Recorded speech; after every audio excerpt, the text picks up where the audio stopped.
So I believe we are ready to hand over to Phillip. As I said before, rates, or when rates are going to rise, is starting to become more and more important as we start to see vaccines rolled out in South Africa and certainly across the globe. And this, I believe, is going to be a big talking point over the next 6 to 12 months. So really excited to start this conversation with Phillip, and will then turn over to Q&A. So look forward to that. Good luck, Phillip. This morning, I'm going to quickly just discuss, rates and where we're going to go from here. We're going to obviously discuss the flexible income fund in a bit more detail. Just if you look at the market performance that we've had over the past year and quarter, and what is interesting, if you look at some of those performances, you look at, for instance, inflation-linked bonds over a year, the All Bond Index and property. You can see there that the kind of more risky asset classes has done quite well, which is, again, goes to the point that you need to be invested, I think over cycles. We had a tough start to 2020 last year. But you can see there how the more risky fixed income asset classes have done quite well. If you look at over the past quarter, quite nice performance from the bonds, our local nominal bonds, and then also inflation-linked bonds giving you 3%. But I think the story of the quarter was, I think, two things. One would be our bonds doing quite well, returning 6.9%, and the rand being quite strong. Now, what is amazing, who would have thought that the rand would dip well below 14 rand to the dollar and actually, dip below 13 rand 50. So it just goes to show you how unpredictable markets can be. I think in the interest of time, I'm probably, skip the performance. I'll be fairly brief. If you look at the quarter, the flexible income fund, we had quite a nice return of 2% for the quarter. Comfortably outperforming our benchmark. That was driven again, as per the previous slide. If you look at, how well bonds and property have done, that was driven, if you look at that SA bond component, 1.7% of our returns came from, of the 2%, 1.7% came from, the combination of nominal bonds, inflation-linked bonds, and then floating rate bonds. So quite a nice performance for the more risky part of the fixed income universe. I'm sure we can at the end. I have one or two questions if there's anything more specific.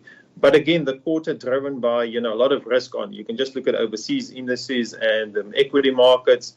Fantastic performance all around. So this kind of risk on feel has not disappeared just yet.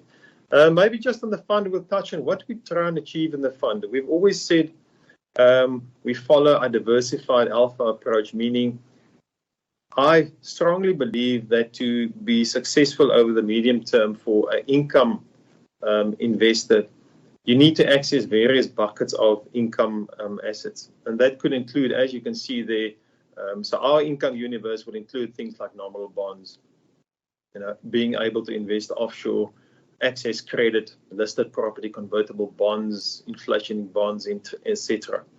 So for us, it's quite important to try and identify alpha opportunities across this investment universe.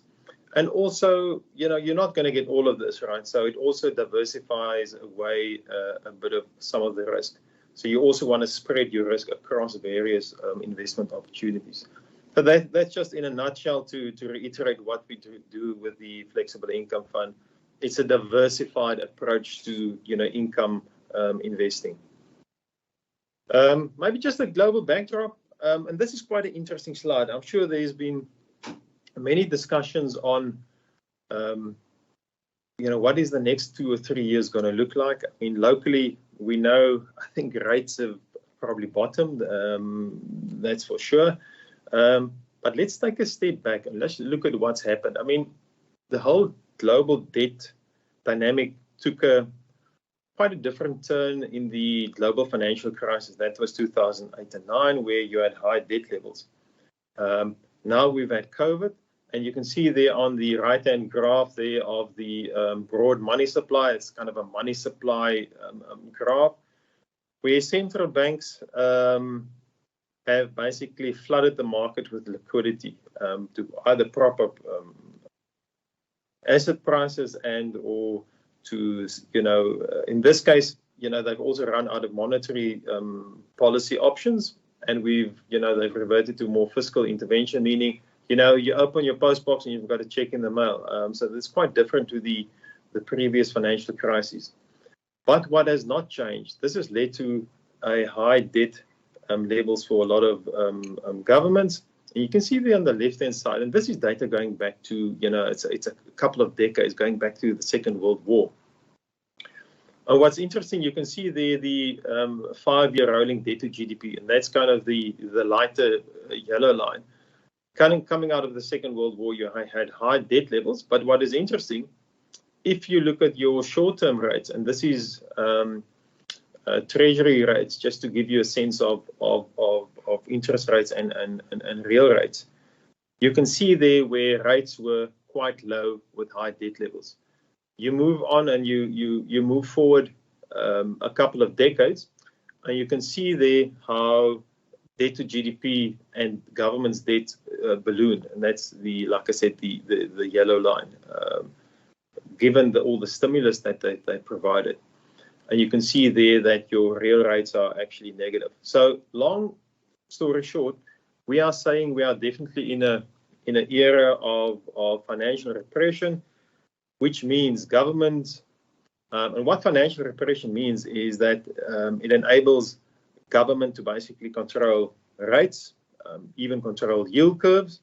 And what they want is they want a decent amount of inflation.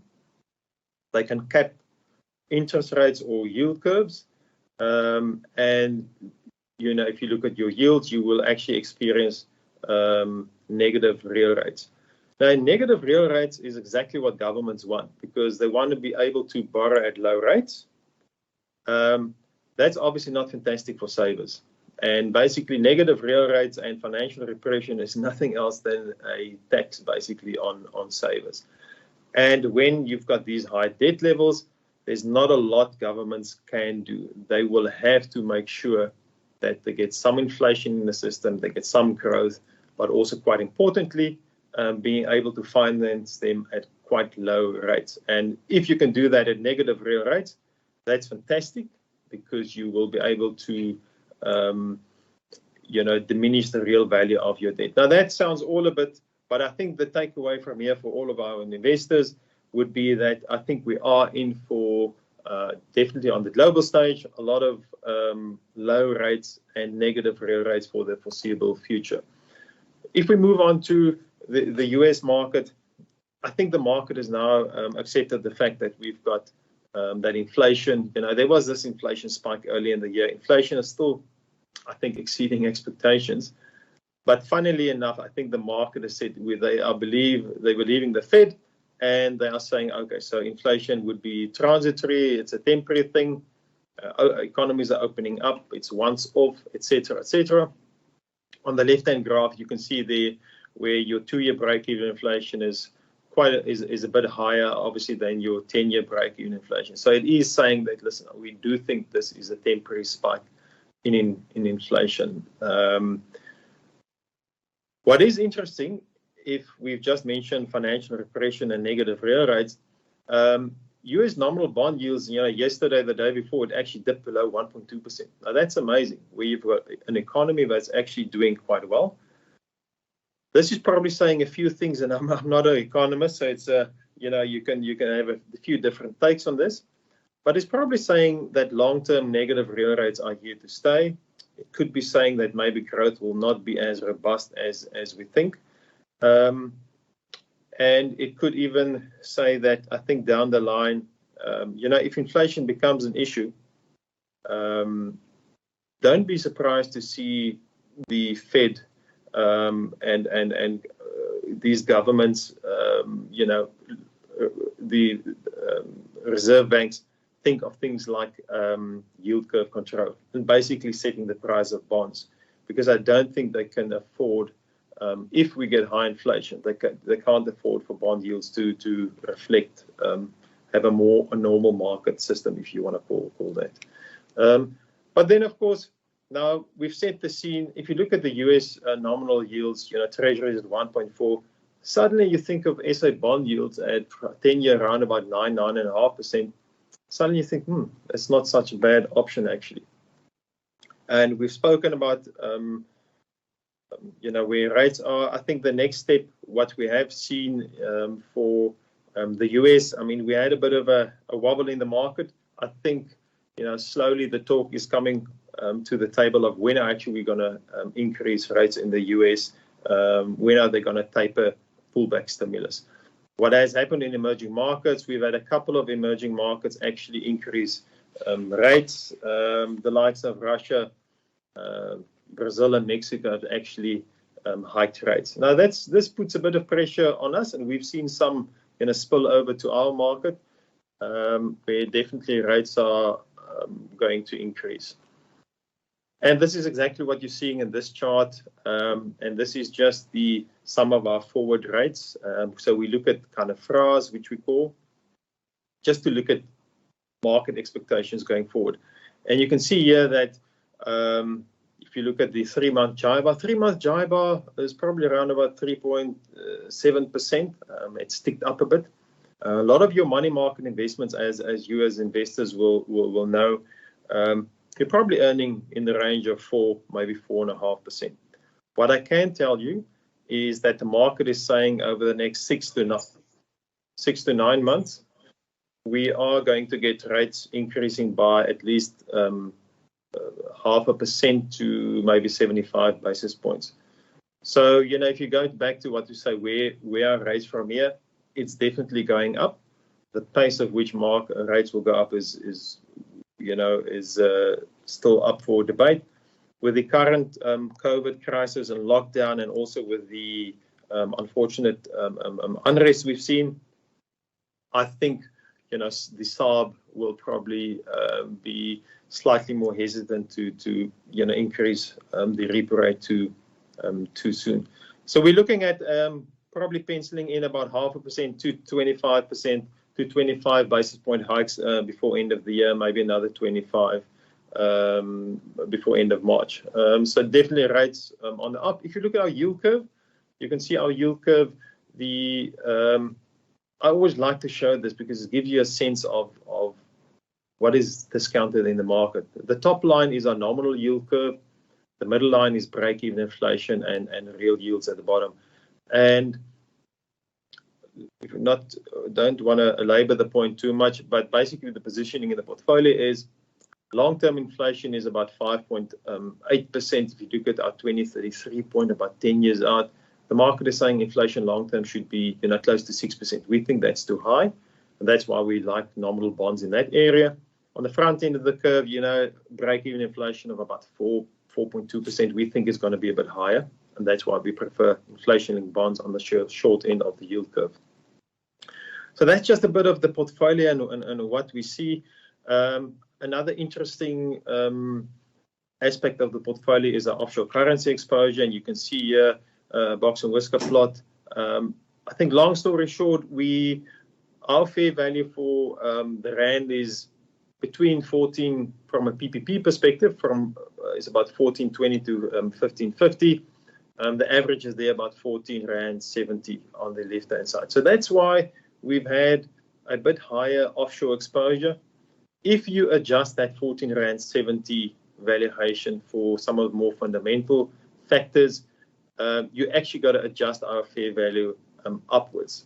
And that's why we're saying, fair value on the rand, adjusting for things like our fiscal position, you're looking at a fair value of probably close to 15 to 15.50 on the rand. And then just on the portfolio, I'm going to just share with you where the positioning of the portfolio. Maybe I'll summarize just so I think I've been to be fairly brief on the portfolio given some of our time constraints on the presentation. But the next phase in rates globally is definitely a pullback in stimulus. We have mentioned that, I think negative real rates are here to stay. On the local side, we are definitely on the verge of starting to increase rates from quite a low level. We shouldn't forget that. if you look at the current portfolio positioning, you can see there 35% in floating rate notes. What's nice about floating rate notes, they're going to reset when the repo rate increases, so that'll increase the yield of the fund. You can see the nominal bonds at 19%, inflation-linked bonds at about 14.7%, and then we've got some property exposure at about 2.8%. The overall yield of the fund is about 5.8%, and we've got some nice offshore exposure, which is a nice yield enhancer because we hedge back some of that back to rands. And if you look at our effective foreign exposure, fantastic diversifiers, helped quite a bit in the more recent turmoil. It was about 9.5% at its height. We had trimmed that back to about 8.5%. So we did at levels closer to just over 14 rand 70. We sold some dollars and brought back some rand. So that's just more of the more recent changes in the fund. We've also trimmed our offshore tips, which is the US equivalent of inflation-linked bonds. We've trimmed a bit of that duration also the last week or two. So yes, that's just a brief overview of where we are in the fund. I think any questions? Thank you for that, Phillip. And certainly we do find ourselves in a low interest rate environment, and certainly those projections of where I think economists think longer term interest rates or inflation rates are going to set certainly sets the scene for a lower interest rate environment going forward. So I think that's an important point that you pulled out of that presentation.